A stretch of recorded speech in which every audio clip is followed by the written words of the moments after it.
नमस्कार, जय हिंद, वंदे मातरम साथियों।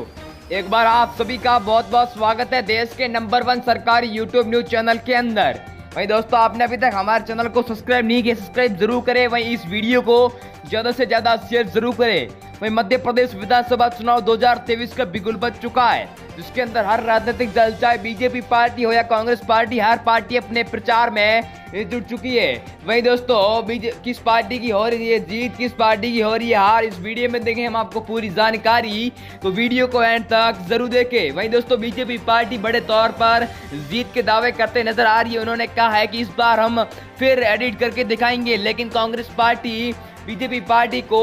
सत्ता से डिलीट करना चाहती है। वहीं दोस्तों, साल 2018 की बात करी जाए तो यहाँ पर भारतीय जनता पार्टी की बात करी जाए तो 109 सीटें मिली थी तथा कांग्रेस को 114 सीटें मिली थी, जिससे कांग्रेस की यहाँ पर सरकार बनी। लेकिन चुनाव के बाद ज्योतिरादित्य सिंधिया ने कांग्रेस पार्टी से बगावत कर बीजेपी पार्टी का दामन थाम लिया था। तो ऐसे में कमलनाथ की सरकार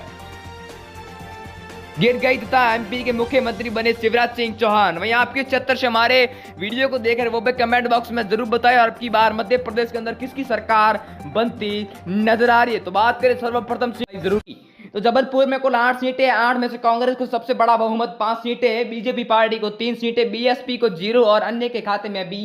0 सीटें जाती नजर आ रही है। बात करी जाए बालाघाट की कुल 6 सीटों पर, तो यहाँ पर बीजेपी पार्टी को तगड़ा झटका लगता नजर आ रहा है, क्योंकि कांग्रेस पार्टी को यहाँ पर 3 सीटें और बीजेपी पार्टी को 2 सीटें हासिल होती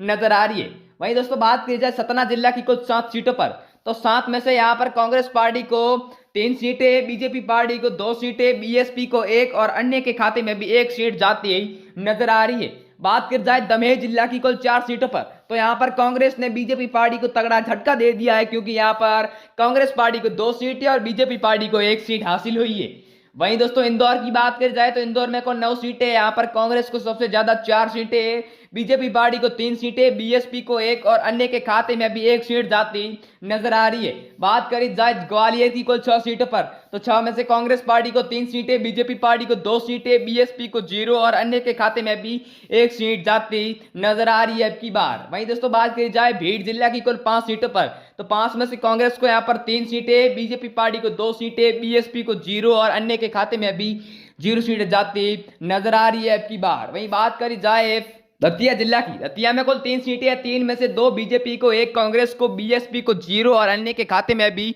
0 सीटें जाती नजर आ रही है अब की बार। वहीं दोस्तों, बात करी जाए अगली सीट सागर की, तो सागर में कुल 8 सीटें, 8 में से कांग्रेस पार्टी को 5 सीटें, बीएसपी को 0, बीजेपी पार्टी को 3 और अन्य के खाते में 0 सीटें जाती नजर आ रही है अब की बार। वहीं दोस्तों, बात करी जाए अगली सीट सीधी जिला की, तो सीधी में दोस्तों कुल 4 सीटें, यहाँ पर कांग्रेस ने सबको पछाड़ कर 2 सीटें हासिल की है, बीजेपी पार्टी को 1 सीट, बीएसपी को 0 और अन्य के खाते में 1 सीट जाती नजर आ रही है। बात की जाए छिंदवाड़ा की कुल 7 सीटों पर, तो छिंदवाड़ा में कुल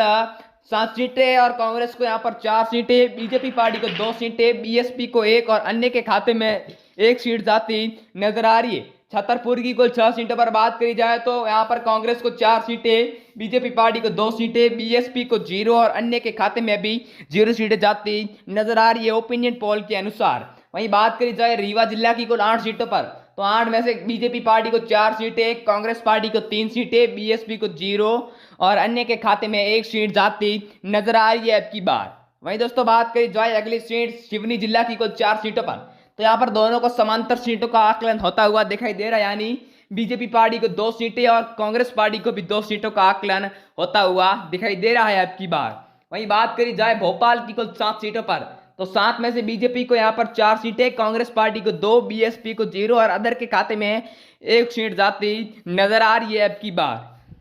वहीं दोस्तों, बात करी जाए बैतूल जिला की कुल 5 सीटों पर, तो 5 में से बीजेपी को 3 सीटें, कांग्रेस पार्टी को 2 सीटें, बीएसपी को 0 और अन्य के खाते में भी 0 सीटें जाती नजर आ रही है अब की बार। वहीं बात करी जाए अगली सीट सतना की, सतना में कुल 7 सीटें, 7 में से कांग्रेस पार्टी को 3 सीटें, बीजेपी पार्टी को 2 सीटें, बीएसपी को 1 और अन्य के खाते में भी 1 सीट जाती नजर आ रही है अब की बार। वहीं फिर बात करी जाए दमोह की कुल 4 सीटों पर, तो 4 में से कांग्रेस को यहाँ पर 2 सीटें, बीजेपी को 1 सीट, बीएसपी को भी 1 और अन्य के खाते में भी 1 सीट जाती नजर आ रही है अब की बार। वहीं बात करी जाए अगली सीट शिवपुरी की। तो शिवपुरी में दोस्तों कुल 5 सीटें हैं, 5 में से दोनों को समांतर सीटों का आकलन होता हुआ दिखाई दे रहा है, यानी बीजेपी पार्टी को 2 सीटें और कांग्रेस पार्टी को भी 2 सीटें हासिल हुई है। वहीं दोस्तों इस वीडियो में इतना ही, मिलते हैं अगले वीडियो में, तब तक के लिए जय हिंद, वंदे मातरम। मैं आप